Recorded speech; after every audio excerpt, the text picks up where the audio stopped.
Today at a very windy Clarence Park, we're talking to City manager Ian Allinson after the Saints have failed to score at home, a very rare event, 0-0 with Hungerford Town in National League South.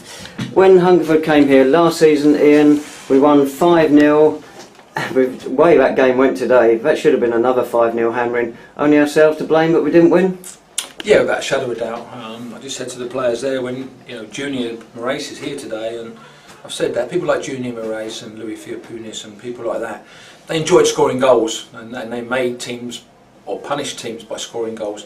Today we've created a lot of chances, but we've not, for me, players out there that want to score goals. It's not players that want to see the ball at the back of the net and enjoy it.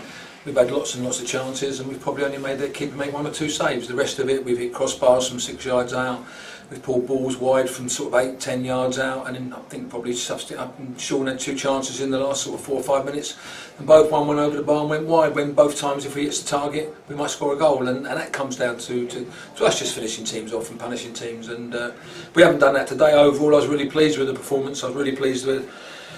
In the conditions, it was tough. It looked like the wind was playing a major part at times, because it wasn't even blowing one way; it was blowing all over the park. And we still tried to play the football. We still knocked the ball around and created lots of good chances, but we failed to take any of them, which is disappointing at the end of it.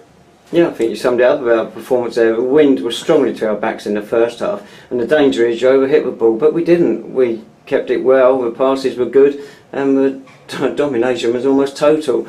It was just that finishing. It comes down to that at the end of the day, and we've got to go away again, and we've got obviously Hampton on Tuesday night, but next Thursday we're going to have to just keep working and working and working on it. We haven't, at times this season, we speak about it at length really, we haven't really put a team to the sword at the moment, and every game, if it might be 1-0, 2-1, 3-2, and it's been tough, and you're always thinking that they're going to go and nick something. We'd give a sloppy back pass away in the 91st minute there, and we'd give them a corner, and the ball's bobbling around in the box. So, as you said, having total dominance at times, we could end up losing the game. And but again, I've got to be positive that we've had a clean sheet, which is good. But disappointed that we haven't gone on and got all 3 points, and literally disappointed that we've not made their keeper make saves, and that we've not scored the goals. Our central attacking player seems to change almost each match, either Sam Merson or Charlie Walker. And again, it happened today with Sam coming in for Charlie. And then at the start second half, we brought Nathan Pinney on for his debut. It gives us something different, certainly a lot more solid figure. Yeah, exactly, and he reminds me a lot like Junior. He's probably actually slightly bigger than Junior in terms of his stature, but you see straight away he's brought other people into the game. He's big and strong, and he's going to hold the ball up for us. And I felt him and Sam got quite a good understanding in the first sort of 20-25 minutes, and it looked like Sam was just going to tire a bit. He hasn't played much football, as we said. We have been alternating the 2 forwards, and it's just me trying to keep them all on their toes. But again, Sam's had the opportunity today. He's probably had one really good chance in the first half where he should score, and he's hit the crossbar. And then, as I say, Nathan has probably had 2 chances in the second. When the second one, he's made the keeper make a great save. So it's just a shame nothing really fell to him in the box where he might be able to show us how good he is in front of goal, because certainly if we create the chances, he will score them for us. But overall, I was really pleased with the 45 minutes we got from him. He struggled a bit for goals this season. I think he's only got a couple, but we saw him at the end of last season. He got 2 against us for Eastbourne Borough, and he had a pretty good record for them overall. He looks a decent signing in. Every time I've played against him, David, I've been really impressed with him. He's one of them. You look at him, and you look at his stature in terms of his size, and then you're thinking, is he going to really go on and go on and go on? And I think he's just become a little bit static at Eastbourne. I don't think he was getting as many opportunities as he wanted to. We become alerted on late Tuesday night that things hadn't gone his way at Eastbourne, and he was going to leave. And we made contact Thursday, spoke at length on Thursday, and ended up with a couple of other clubs looking in our league, looking to try and sign him. We managed to confirm it yesterday afternoon. So great from our point of view. It gives me another option to what we're trying to do, and it also keeps Sam and Charlie Walker on their toes. But you've seen all season, we've struggled to score goals for the amount of chances that we create, and hopefully this will help us.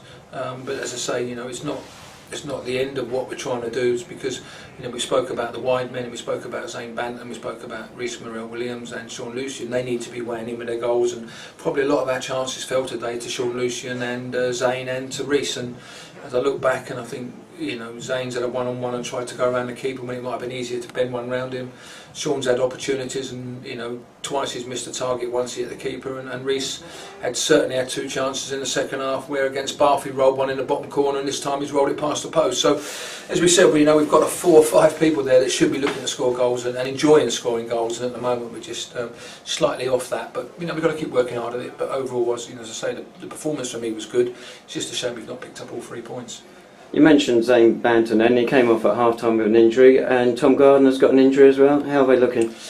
Zane's ankle's quite badly cut and quite swollen, so we're going to have a look at that.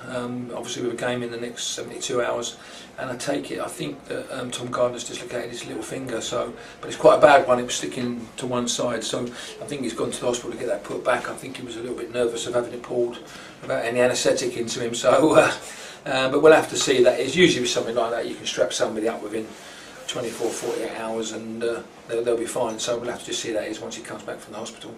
Well, we look forward to next couple of games. We're away to Hampton and Richmond Borough on Tuesday, away to Dartford next Saturday. Of course, Hampton last year is where our season started falling apart.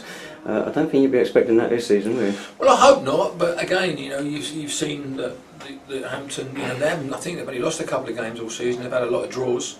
Also with Dartford, had a really good season, and then we played Welling the week after that. So Welling are flying at the moment. I think that's the 8th or 9th game they've won, and they're on a good vein of form at the moment. They've got a very good side there, and so it's a tough 2 weeks we've got coming, and that's why when you look back today, you look at the 2 points we've dropped today.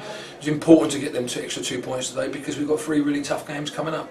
2 of them away from home, and as we said, every point you can pick up now is a bonus, especially going into that Christmas period, the next sort of 6 to 8 weeks.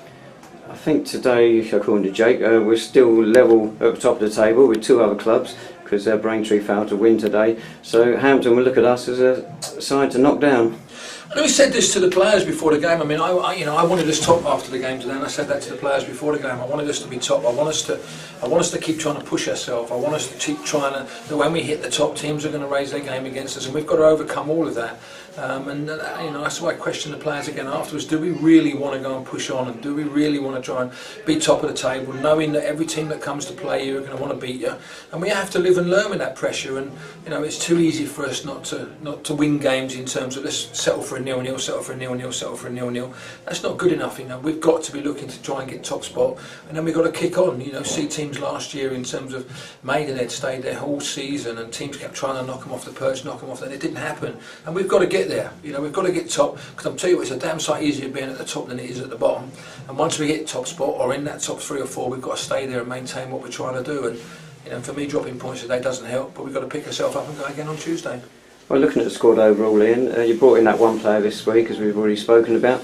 Any more on the horizon, and anybody going or gone? No, as I say, you look at the squad today, we've got Kieran to come back, and that is the squad, as I said all along.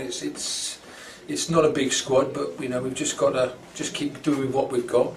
But for me, bringing the extra forward in, it allows us to go 2 up front if we need to. Knowing if we go 2 up front and we pick an injury up, we've got a 3rd forward to bring on. So it's good. It's something I've always liked working with 3 forwards. And we've got that again today. We've got young Kingsley as well, who got on loan from Queen's Park Rangers.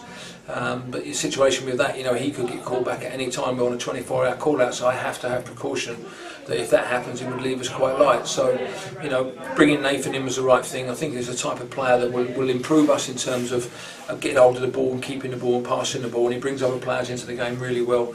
It's just a shame we just couldn't have gone on and got a goal in the last 10-15 minutes when we were creating chance after chance.